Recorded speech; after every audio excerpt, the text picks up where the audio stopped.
At 2 a.m., John Doe was northbound on a two-lane highway, pulling a flatbed of lumber through a fog-filled, misty rain. Doe reduced his speed to 50 miles per hour from the posted limit of 55 when he noted a construction ahead sign up ahead. The highway appeared to be devoid of traffic, but it was difficult to know for sure. Both sides of the road were bordered by concrete barriers. As Doe rounded a blind curve to the left, he was suddenly dazzled by high-beam headlights from a truck driver who was coming in the opposite direction. Doe quickly realized the other driver was trying to avoid sideswiping the barricades by encroaching onto his side of the roadway.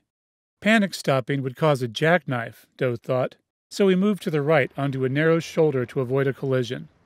Doe lost control on the mushy surface and grazed a barrier. This banged up his front passenger side. Was this accident preventable or not? The National Safety Council ruled it was preventable. Doe was dealing with nighttime fog, on a slick road, with a blind curve, in a construction zone. Clearly, he was going too fast for conditions.